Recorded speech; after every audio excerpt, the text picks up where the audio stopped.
ইতিহাসে তো অনেক গল্পই আছে তাই না? কিন্তু কিছু কিছু গল্প আছে যা আমাদের বিশ্বাস, আমাদের ধৈর্যের ধারণাকে একেবারে নাড়িয়ে দেয়।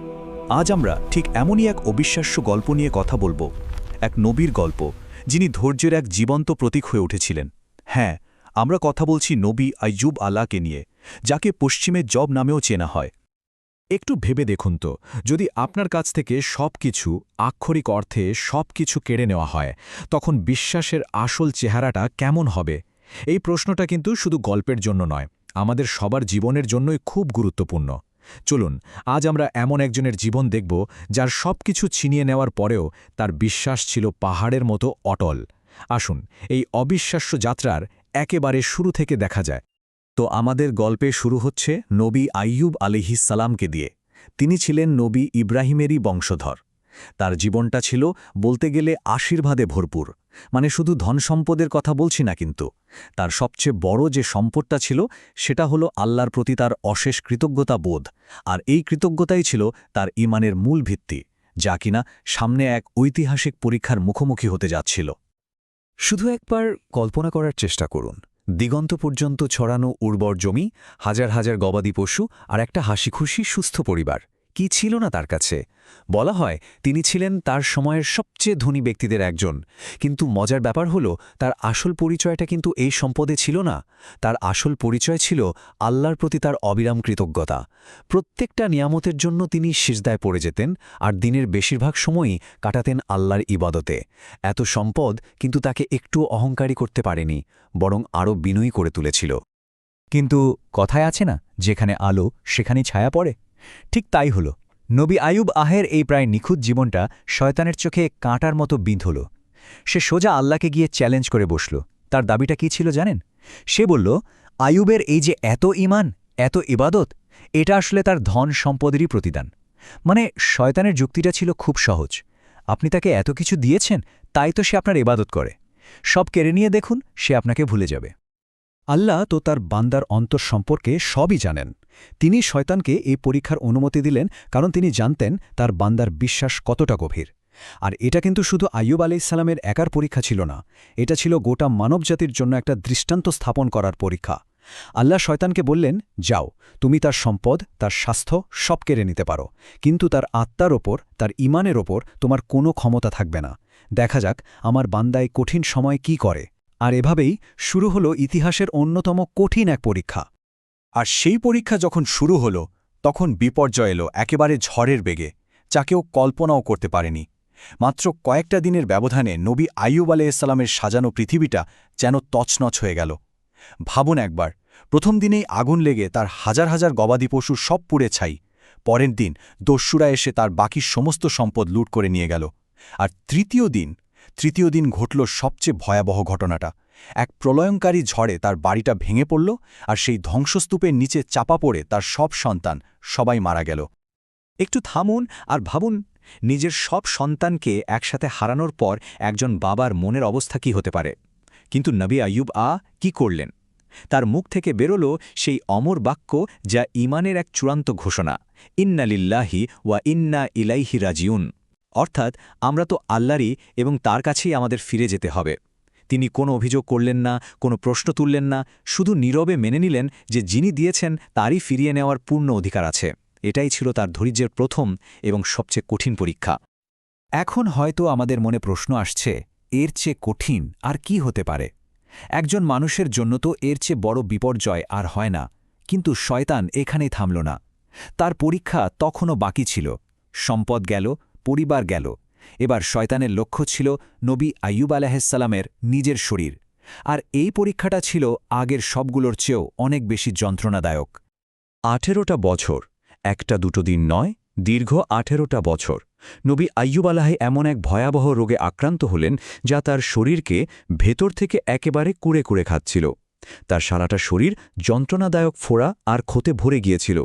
শক্তি ধীরে ধীরে এতটাই কমে আসছিল যে বলা হয় তার শরীরে মাংস প্রায় ছিলই না, শুধু হাড়গুলোই অবশিষ্ট ছিল। এমন একটা অবস্থা যা যে কোনো সাধারণ মানুষের বিশ্বাসকে টলিয়ে দেওয়ার জন্য যথেষ্ট ছিল, তাই না? কিন্তু জানেন, এই শারীরিক যন্ত্রণার চেয়েও হয়তো বেশি কঠিন ছিল মানসিক যন্ত্রণাটা। যে সমাজ, যে মানুষগুলো তাকে একসময় মাথায় করে রাখত, তারাই তাকে একঘরে করে দিল। এমনকি তার বন্ধুরাও বলাবলি শুরু করল, নিশ্চয়ই আইয়ুব কোনো বড় পাপ করেছে, না হলে আল্লাহ তাকে এমন শাস্তি দেবেন কেন? এই চরম নিঃসঙ্গতার পৃথিবীতে তার পাশে তখন শুধু একজনই ছিলেন, তার বিশ্বস্ত স্ত্রী। তিনি মানুষের বাড়িতে কাজ করে যা পেতেন তা দিয়ে স্বামীর খাবার জোগাড় করতেন, তার সেবা করতেন। এক অবিশ্বাস্য ভালোবাসার এবং আনুগত্যের উদাহরণ, তাই না? এইভাবে 18টা বছর কেটে গেল। নীরবে, কোনো অভিযোগ ছাড়া তিনি সব কষ্ট সহ্য করে গেলেন। এরপর অবশেষে একটা মুহূর্ত এলো যা সবকিছু বদলে দিতে চলেছিল। তার স্ত্রী দিনের পর দিন স্বামীর এই অবর্ণনীয় কষ্ট আর দেখতে পারছিলেন না। একদিন তিনি কান্নায় ভেঙে পড়ে আইয়ুব আলাইহিসসালামকে অনুরোধ করলেন, আপনি আল্লাহর কাছে একটু দোয়া করুন যেন তিনি আপনাকে এই কষ্ট থেকে মুক্তি দেন।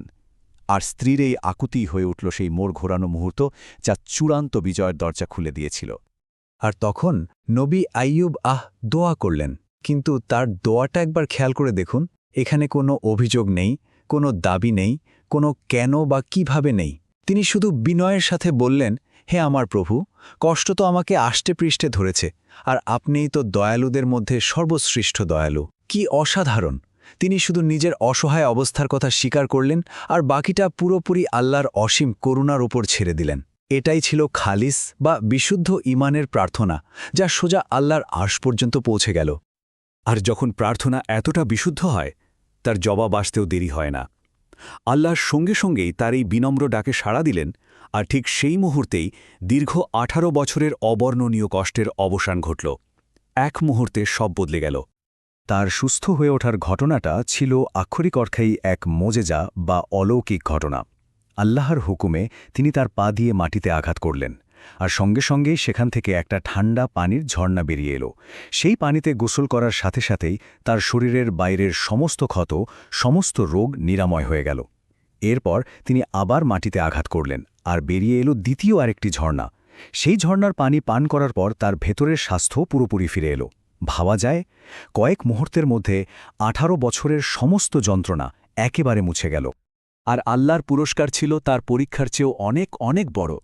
আল্লাহ শুধু তাকে যা হারিয়েছিলেন তাই ফিরিয়ে দেননি, বরং সবকিছু দ্বিগুণ করে ফিরিয়ে দিয়েছেন। তার সম্পদ দ্বিগুণ হয়ে গেল, তার পরিবার আবার ফিরে এলো এবং আগের চেয়েও বড় হল। স্বাস্থ্য এবং শক্তিও ফিরে পেলেন আগের মতো। এটা ছিল তার সেই অবিশ্বাস্য ধৈর্যের এক ঐশ্বরিক পুরস্কার, আর শয়তানের সেই চ্যালেঞ্জের এক সুস্পষ্ট জবাব। তাহলে এই যে পুরো ঘটনাটা আমরা শুনলাম, এটা কি শুধু একটা অতীতের গল্প? একদমই না। নবী আইয়ুব আলাইহিসসালামের এই অবিশ্বাস্য কাহিনীতে আমাদের সবার জন্য, সব সময়ের জন্য অনেক গভীর শিক্ষা লুকিয়ে আছে। চলুন একটু তলিয়ে দেখি এই ধৈর্য আর বিজয়ের গল্প থেকে আমরা ঠিক কি শিখতে পারি। সবচেয়ে বড় যে শিক্ষাটা আমরা পাই তা হল, সত্যিকারের ধৈর্য মানে কিন্তু শুধু দাঁতে দাঁত চেপে অপেক্ষা করা নয়। এর মানে হল একটা বৃহত্তর পরিকল্পনার উপর বিশ্বাস রাখা, এই বিশ্বাস রাখা যে সব কিছুর পেছনেই কোনো না কোনো কল্যাণ আছে। দ্বিতীয়ত, এই গল্পটা চোখে আঙুল দিয়ে দেখিয়ে দেয় যে কঠিন সময় আমাদের চরিত্রকে ভাঙে না, বরং আমাদের আসল চরিত্রটা সবার সামনে তুলে ধরে। আরও একটা গুরুত্বপূর্ণ বিষয় হল একজন বিশ্বস্ত সঙ্গীর শক্তি। আইয়ুব আলাইহিসসালামের স্ত্রী যেভাবে তার পাশে ছিলেন, তা আমাদের শেখায় যে কঠিন সময়ে একজন অনুগত মানুষের সঙ্গ কতটা জরুরি। আর হ্যাঁ, আন্তরিক প্রার্থনা যে সবসময় শোনা হয়, এটাও তার এক বড় প্রমাণ। আর সবশেষে, পরিস্থিতি যতই অন্ধকার হোক না কেন, আশা কখনোই ছাড়া উচিত নয়, কারণ সবচেয়ে কঠিন পরীক্ষাটাই হয়তো এমন এক আশীর্বাদ যা আমাদের আত্মাকে পরিশুদ্ধ করে দেয়। ইসলামী পরিভাষায় এই যে চরম ধৈর্য, এই যে অধ্যবসায়, একেই বলা হয় সবর। আর নবী আইয়ুব আহাকে এই সবরের চূড়ান্ত প্রতীক বা প্রতিমূর্তি হিসেবে দেখা হয়। তার পুরো জীবনটাই যেন এই একটা শব্দের জীবন্ত ব্যাখ্যা। শেষ পর্যন্ত নবী আইয়ুব আলাইহিসসালামের এই গল্পটা আমাদের প্রত্যেককে যেন একটা আয়নার সামনে দাঁড় করিয়ে দেয়। যদি কঠিন সময় আর বড় পরীক্ষাই আমাদের আসল চরিত্রটা বের করে আনে, তাহলে আমাদের প্রতিদিনের জীবনে যে ছোট ছোট চ্যালেঞ্জগুলো আসে, সেগুলোর প্রতি আমাদের প্রতিক্রিয়া আমাদের নিজেদের সম্পর্কে কি বলে? প্রশ্নটা কিন্তু ভাবার মতো, তাই না? এই প্রশ্নটাই আপনাদের জন্য রেখে গেলাম। আমাদের সাথে থাকার জন্য অনেক ধন্যবাদ। ভিডিওটি লাইক করুন, একটি মন্তব্য করুন এবং সাবস্ক্রাইব করতে ভুলবেন না।